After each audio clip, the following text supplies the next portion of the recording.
All right, welcome everybody. We got another episode of K-12 Politics and Tech. As always, Tim Watrous with Digital Advisors here, and Kevin Gordon, President of Capital Advisors. Pleasure to have you back. Great. Good to be with you again, Tim. Yeah, by the way, we put our websites for both Digital Advisors and Capital Advisors under the images. We've had some folks reaching out in the last 2 weeks, and we wanted to make it a little bit easier to find us. So that's there, and please let us know if you have some questions or concerns. Okay, lots of great info from Kevin as always. But Kevin, we've heard about state revenues and some updates that are happening there. Can you share some of that with us, please? Yeah, and we're probably going to have another update. It might be really late today. Last week's update came like at 5:30 or 6 p.m. on a Friday. But we were excited to see some preliminary news out of the legislative analysts that talked about us running some 20% above what was anticipated in revenues. And then they had literally within a few hours of that, a new posting from the nonpartisan legislative analyst that's been tracking what's going on with state revenue that said, actually, you got to remember where your starting point is and what you're comparing to. What we really want to watch is what is the revenue tracking with regard to the governor's signed budget act. That is the budget that we're living with now.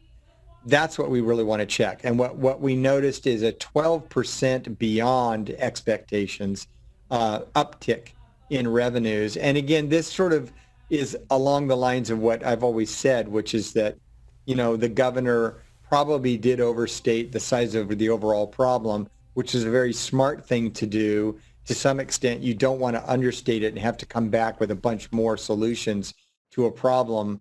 You take a look at what you think it's going to be, but you do kind of a more worst case scenario, which the administration, I think, did. The legislature did adopt a budget with a little higher adjustment when they took a look at what was happening in May, which was good. But they got a final budget act that anticipated revenues that right now we're having about a 12% upswing. And we'll see if that gets sustained because they're still counting all of the regular tax returns that had come in that was supposed to be filed, originally April 15th was moved to July 15th. But in addition, we have two quarterly payments that were required by folks that make a lot of money. And we're looking at that data as well. All that's coming in. And so far, not bad. So the difference is if we had stayed at that 20% level, we'd be looking at about $3.7 billion ahead of overall estimates. But what it really is this 12% number that's about $2.7 billion over what was anticipated in the final budget act. So again, we're hoping that number continues. To the degree that more revenue comes in, it does have an impact on Prop 98. And the way the legislature did their budgeting relative to Prop 98 was to assume the Prop 98 rock bottom minimum guarantee. And then they did their calculation of different kinds of budget solutions, including the deferrals from that point. So more money in the system will allow them to back off of some of the things that they did to try to, add it all up to a balanced budget. And the biggest part of that for us is the deferrals. So presumably they would come back and revisit the amount of the deferrals if we ended up with substantially more money. But it's hard to say where this is going to end up. But I think it's safe to say that it should, we hope, end up with overall revenues ahead of what the budget had originally projected. The other thing that we need to keep in mind here is that we can be talking about things getting a little bit better than we might have anticipated for the budget year that we're in now that July 1st has started. We're well into a full month into this budget year, but we do have to be concerned about next year and what that is going to bring and what the combination of a potential federal assistance, overall revenue situation here, obviously the brunt of the damage that's being done to the economy and overall state revenues, we're going to feel it in the current year, not in last year's, I think, substantially. So we'll keep you posted on those numbers. Again, I'll probably send something out to those of you that are clients that get some of the emails that I directly send to you, particularly those of you that are superintendents. I get you that information usually at least once a week or so. So that's it on revenues that I wanted to mention to you, Tim. A couple of other things I want to mention, but I know one of the things that's become a very big issue for us is connectivity. Mm-hmm. And we mentioned it last week that Tim Taylor with the Small School District Association was doing surveys, and the administration and the Department of Ed are looking for information. Linda Darling Hammond had a call with us last Thursday, a week ago, and asked Tim to gather up that information so we could really see where we think the gaps still are. I know a lot of people are pumping good information to the administration, but it's something, Tim, that I know you're hearing about from the clients that we have that engage you to give their districts, advice with regard to procurements and everything else that you do. You do cybersecurity too.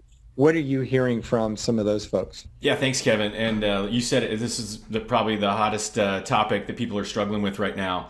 As you're coming back to school, you have a very limited window here to try to get connected to as many people as possible, and that's no small task. So 2 weeks in a row, we've had folks coming to the digital advisors seeking us out. Some of it just based on what they're hearing from these videos, and seeking support because, as I mentioned last week, you could have 7 different service providers trying to solve this big puzzle of getting connectivity out to your families. And the other challenge here is not only can I get connected, can I show that I'm being connected for this reasons that you stated, because now I have to show that in order to collect ADA. The other challenge is, will I have the right amount of data to use all the applications that I want to use throughout the month? And the reality is some might have enough data to use, like a week's worth of the learning that you're planning, and others may have enough to do all, the full month and stream Netflix in the evening. But other folks are not going to be so lucky. So, what we're able to do is really help districts kind of think through the best way to approach this, cost-effective way. And I'll also say the other big thing here is what we've been coaching people up on is really thinking about what's the most robust connectivity we can offer that's also reliable and equal for hopefully every student. Because this becomes an equity issue. If some have more, better connectivity, and some have none or less data available to them, then we're not able to reach them and maybe move them as far along in the learning journey as the folks that do have all that data. So it becomes a real challenge, but there are ways to approach this. And I would say a few things. First of all, you've probably built all these reopening plans, and distance learning is a component, if not your full plan. And I think what you definitely need to be messaging to your board and your community that we don't know exactly how connected we're going to be. We don't know all the challenges that we're going to continue to face this fall. So you want to message that early, and then tell people the things that you're putting in place to try to have robust connectivity for all students, and say that's going to continue over time. Especially as we see some more funding that we're hopefully going to see in the stimulus package that's coming, and the E-rate update that we're all waiting for that's going to help us address distance learning. Now, for this, I'm just going to say we're going to do a special video update with Lindsay Dyer on our team and Anthony Thomas, who's an expert in all this, and they usually consult directly with clients. They're going to talk through all those different connectivity options, the costs, and the pros and cons. And we're going to launch that as a special video update on Tuesday. So everyone look out for that. If you subscribe to this, you're going to be notified. Click the little bell. You'll be subscribed as soon as we post it. But again, look for that on Tuesday. That should be very helpful because we know you have a limited amount of time to get back to school. So with that, Kevin, I want to ask you, lots going on the child nutrition front. Would you be able to just shed a little bit of light on that for us? Yeah. One of the things that we've been talking about is this imperative to get these waivers in place so that we have the ability to basically feed all kids the way we've been doing it, but we don't have the authority to do that yet as school starts up. And we've had some recent communication. The California School Nutrition Association has been working with us with specific contacts with members of Congress. Had a great call with Congresswoman Susan Davis this week. That the San Diego County Superintendent Paul Gothold led that call. And on that call, it was a great conversation with Congresswoman Davis about what do we have to do to get everything in line. She told us about a bill that was going to get introduced, and it did get introduced. the day after our phone call by the chairman of the committee that deals with education in the House of Representatives, Bobby Scott of Virginia, does have now a bill introduced to actually do this work. It's exactly what we want it to be. Um, and we're pretty optimistic that either through the stimulus negotiations, either through the Bobby Scott bill, or it also appears in the agriculture appropriations bill, to the degree they get any of those things moving into the president's desk, we're going to get what we want. We understand that the Secretary of Agriculture, Sonny Perdue, is in favor of extending these waivers all the way through into the summer of next year. That would again be programs where we get to feed all kids, and we're not going to be strapped down by paperwork and a lot of the different nuances of the fact that we're not having kids in congregate meal settings every single day. And you know, the program just isn't workable under a COVID environment. We've got to have these waivers. And so we're going to be pushing for that relative to the funding of the program and the universal approach to feeding kids. So we're optimistic that we've got a few different ways of going about this. We are putting together a letter that those of your clients are going to get. I'm going to probably send that out within the next hour. You'll be getting a draft letter that we send to the leadership of both the U.S. Senate and the House. We've been asked by staff back in Capitol Hill to get that pressure there so people can say, yes, people are writing us about this. We do need to act. And to the degree that LEAs can do that, that would be super helpful. So we'll have that out today that people can use as the template to send to their members of Congress and also these key leaders back east. So that's the latest on that. I am very optimistic we're going to get over the finish line, but we do have to have some activism on this issue. Well, by the way, thanks for leading that, Kevin. It's not always easy to know where to go to raise your voice.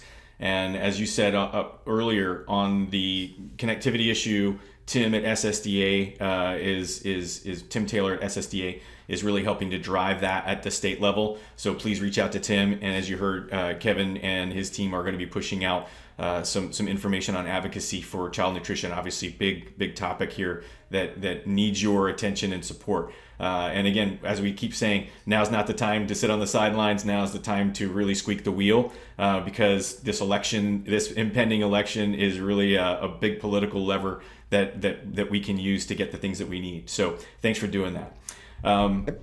Just on another technology topic that's really important in this time is, artificial intelligence. It has many uses, but there are some uses that it's actually under fire for. We've talked about using AI for things like automation, right? Taking your old systems, especially with one-time money. It's a great way to invest one-time money. Use AI to fix old systems, make them easier, make them less expensive.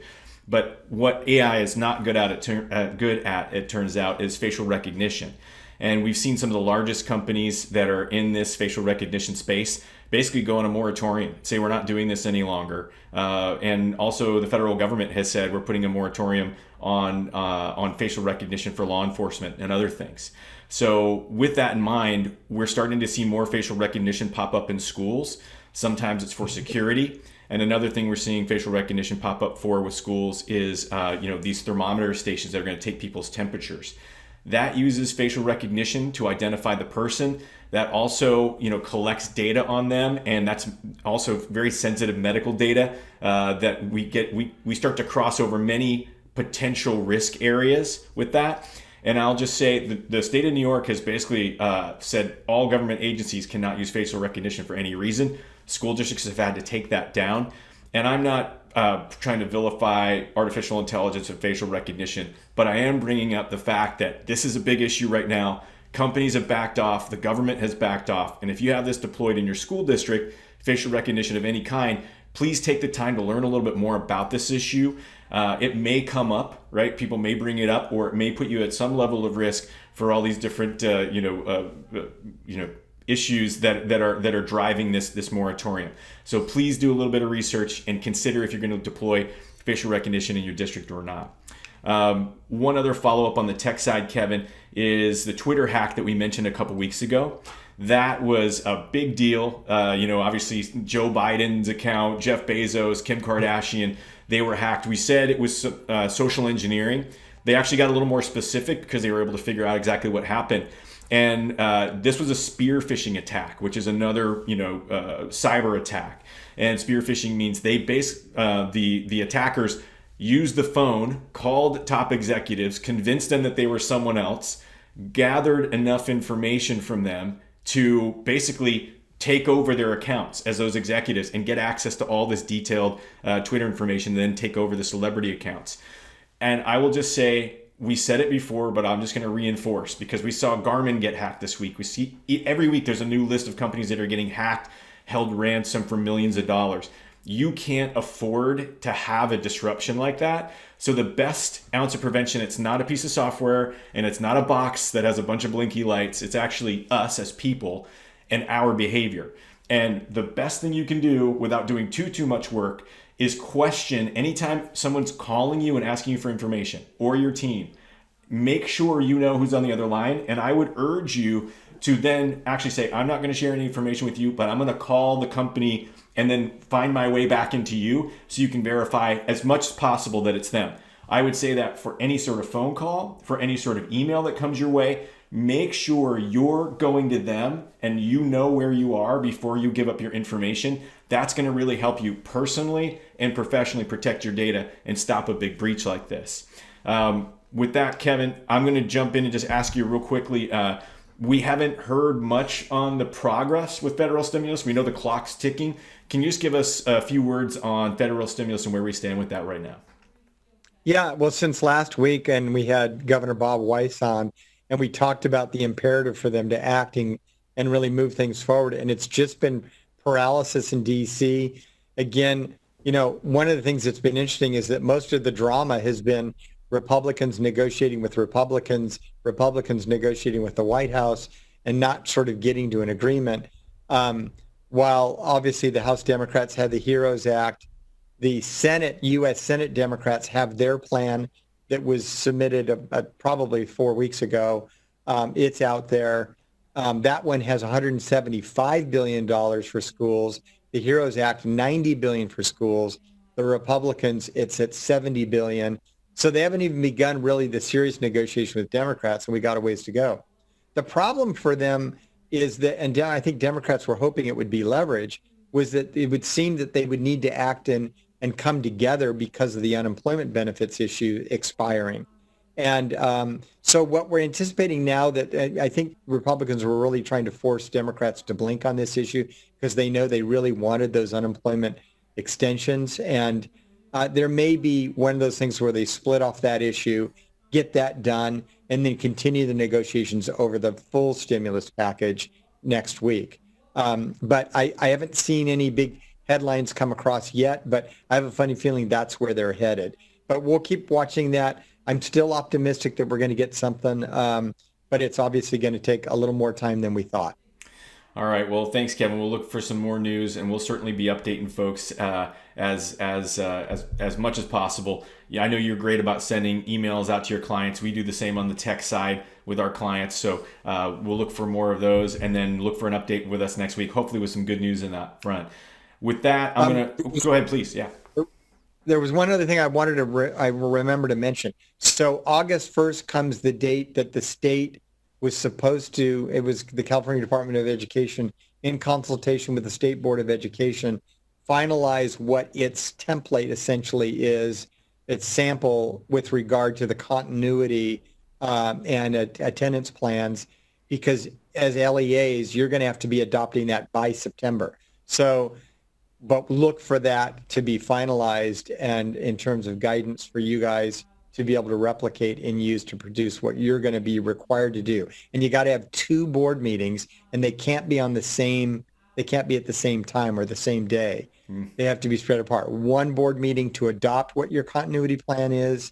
To present your continuity plan, and then the other meeting to adopt the continuity plan. So if you got any more questions on that, you guys know where to find us. Absolutely. And Kevin, I'm showing our slide right now. In fact, we've had many people reaching out, figuring out how to get some of their questions answered, looking for some support right now from either digital advisors or capital advisors. Our contact is here, our email addresses, and of course our social media handles. I'm just going to say one more time, you are our marketing team. If you're watching this and you enjoy it, we do this to try to support you in this urgent time. So please share it with your colleagues, with your staff. We'd love to see more people subscribe. That helps us reach more folks. So please help spread the word. Thank you so much for tuning in, and please let us know what you'd like us to chat about on this, so we can answer your questions. Thanks again, Kevin, for the all the great information this week, and we look forward to doing it again next week. Great. Alrighty, take care.